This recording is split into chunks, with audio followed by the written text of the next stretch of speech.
চারজন মিলে একটি চিড়িয়াখানায় ঘুরতে যায়। তখনই কোত্থেকে কিছু একটা এসে তাদের বোটে ধাক্কা মারে। তাদের বোটটি উল্টে যায়। চারজনেই উল্টে নদীর জলে পড়ে যায়। তারা দেখে তাদের সাথে লি নেই। একটি বড় কুমির লিকে জলের মধ্য দিয়ে টেনে নিয়ে যাচ্ছে।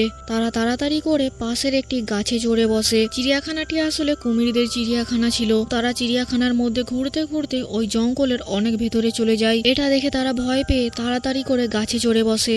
আর জুলি ভয় পেয়ে ওই উল্টানো বোটটির ওপর চড়ে বসে। জুলি ওই উল্টানো বোটের মধ্যেই চুপ করে শুয়ে থাকে। তারা দেখে কুমিরটা তাদের আশেপাশেই ঘুরে বেড়াচ্ছে। অ্যাডাম বোটের পাশে একটি দড়ি দেখতে পায়। জুলিকে ওই দড়িটি তার দিকে ছুঁড়ে দিতে বলে। জুলি দড়িটাকে কুড়িয়ে দড়িটা অ্যাডামের দিকে ছুঁড়ে দেয়। অ্যাডাম দড়ি ধরে বোটটিকে নিজেদের দিকে প্রাণপণে টানতে থাকে, কিন্তু বোটটি প্রচন্ড ভারী থাকায় সেটি নিজের জায়গা থেকে একদমই সরছিল না।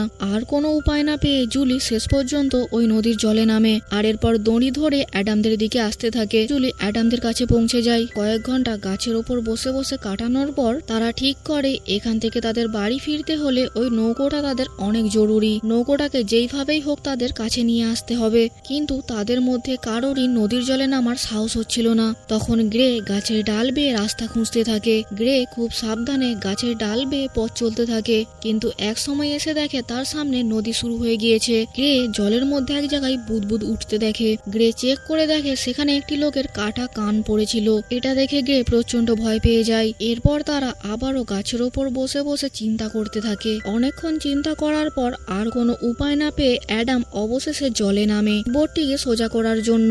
নদীর জলে নেমে অ্যাডাম খুব সাবধানে ওই দড়ি ধরে বোটটির দিকে যেতে থাকে। অ্যাডাম আশেপাশেও লক্ষ্য রাখছিল যে ওই কুমিরটা তাদের কাছে আসছে কিনা। অ্যাডাম অবশেষে বোটের কাছে পৌঁছে যায়। বোটের কাছে পৌঁছে অ্যাডাম বোটটিকে সোজা করার চেষ্টা করে, কিন্তু বোটটি এতটাই ভারী ছিল যে অ্যাডাম সেটাকে সোজা করতে পারছিল না। এরপর অ্যাডাম বোটটিকে সোজা করার জন্য বোটটির ভেতরে যায়। আর অনেক চেষ্টা করার পর অবশেষে অ্যাডাম বোটটিকে সোজা করে। অ্যাডাম বোটের ওপর উঠতেই যাবে, তখনই সেই কুমিরটি এসে অ্যাডামের ওপর আক্রমণ করে। কুমিরটি অ্যাডামকে টেনে নিয়ে যায়। এটা দেখার পর এবার গ্রে আর জুলি প্রচন্ড ভয় পেয়ে যায়। কিছুক্ষণ পর কুমিরটা অ্যাডামকে নিয়ে ভেসে ওঠে আর এরপর আবার ডুবে যায়। তারা বোটের ওই দড়িটা ধরার জন্য একটি বড় ডাল ভাঙতে যায়। তখনই একটি কুমির তাদের ওপর হামলা করতে যায়। এটা দেখে দুজনে ভয় পেয়ে যায়। কিছুক্ষণ পর সেখানে অ্যাডামের লাশ ভেসে ওঠে। অ্যাডামের লাশ দেখে তারা দুজনে প্রচন্ড কাঁদতে থাকে। দেখতে দেখতে রাত হয়ে যায়। দুজনে হতাশ হয়ে সেখানেই বসে থাকে। রাত্রে প্রচন্ড বৃষ্টি হয় আর তখন সেখানে অনেকগুলো কুমির চলে আসে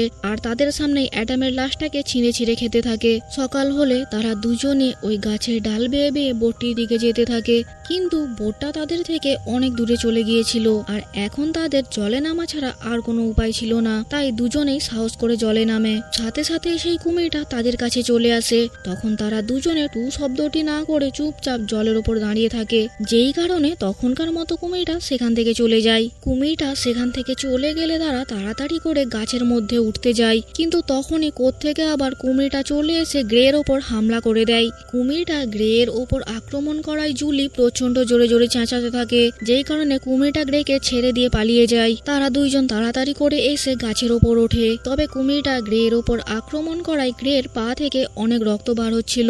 জুলি তাড়াতাড়ি করে তার ক্ষতস্থানে কিছু একটা কাপড় বেঁধে দেয়। এরপর জুলি আবারও জলে নেমে ওই বোটটির দিকে আগাচ্ছিল। তবে জুলি খুব সাবধানে বোটটির দিকে আগাচ্ছিল। অনেক চেষ্টার পর অবশেষে তারা সফল হয়, মানে জুলি বোটটিতে পৌঁছাতে সফল হয়। জুলি বোটটি থেকে সমস্ত জল নিচে ফেলে দেয়। জুলি বোটের ইঞ্জিনটা চালু করতে যাবে, তখনই আবার সেই কুমিরটা কোত্থেকে চলে আসে আর বোটে ধাক্কা মারে, যেই কারণে জুলি জলে পড়ে যায়। কুমিরটা তাকে আক্রমণ করে। এরপর আমরা দেখি জুলি অজ্ঞান হয়ে ওই দ্বীপেরই কোনো একটা জায়গায় পড়ে রয়েছে। আর তার জ্ঞান ফিরলে জুলি দেখে তার পাশে লিয়ের আধ খাওয়া মৃতদেহটা পড়ে রয়েছে। জুলি লিয়ের বডিটাকে সার্চ করে লিয়ের পকেট থেকে জুলি একটি বন্দুক পায়। এরপর জুলি লিয়ের একটি কাটা হাত নিয়ে জলে ডুবিয়ে কুমিরটিকে তার দিকে ডাকতে থাকে আর কুমিরটিও এবার রক্তের গন্ধ পেয়ে তার দিকে আসতে থাকে।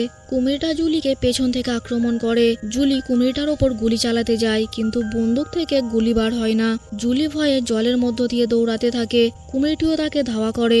দেখতে দেখতে কুমিরটা জুলির কাছে চলে আসে আর যখনই কুমিরটা জুলিকে আক্রমণ করতে যায় তখনই জুলি আবারও কুমিরটার ওপর গুলি চালায় আর এইবার গুলিটা সোজা কুমিরের গায়ে গিয়ে লাগে। কুমিরটা ওখানেই মারা যায়। এরপর জুলি দেখে গ্রে মারা গিয়েছে।